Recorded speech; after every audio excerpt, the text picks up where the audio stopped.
Hi, my name is Alexis, and I'm going to be talking about the social disorganization theory. The social disorganization theory depicts social change, social conflict, lack of social consensus as the root causes of crime and deviance. Those often see social disorganization as a mental illness, a sickness, or a disease. And it is commonly correlated that people who are sick may produce deviant behavior.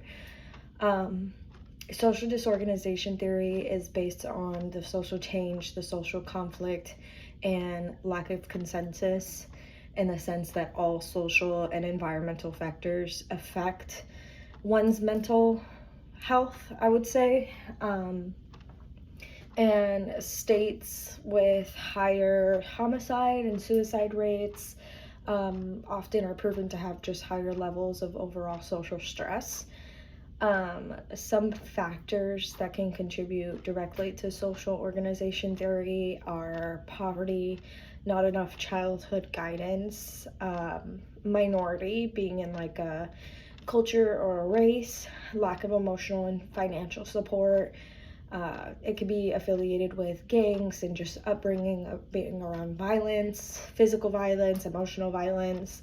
The list is honestly endless for all the things that can contribute to a rough social start. And it is easy to correlate this to crime. A lot of people can point fingers at those who, commit crime and say that they're just sick, but a lot of the times social disorganization theory gives more in-depth reasoning behind why they process emotions the way that they do. People that have been exposed to different sociological factors such as crime, violence, and just not having enough childhood guidance, poverty, they are more inclined to commit crimes. What I mean by this, because obviously not every case scenario do you have somebody that is just, a criminal because they have poor life circumstances.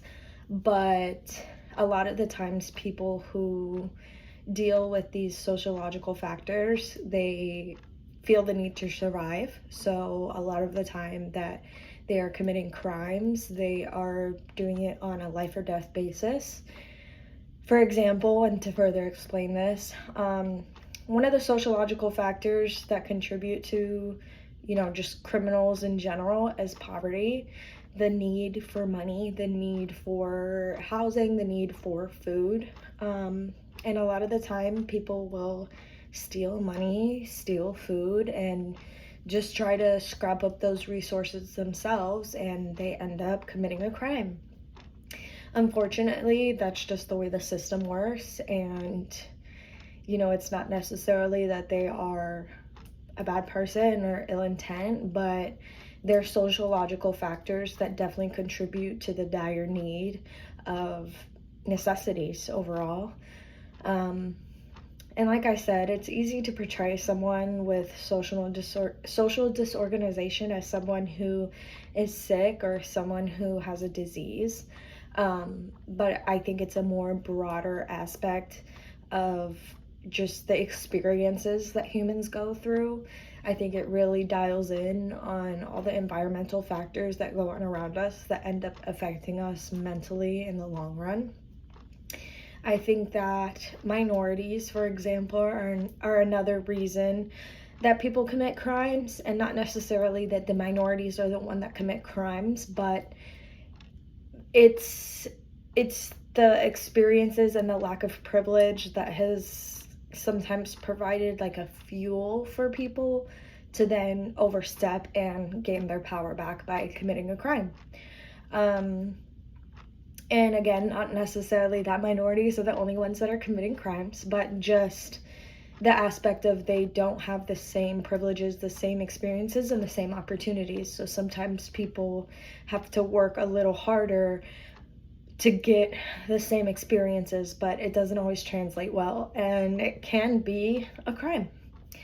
I also think that social disorganization theory really helps us understand just overall all of the factors that come into people that commit crime. And another example of this would be, like I said, the lack of parental guidance, or sometimes just having a bad example of parental guidance.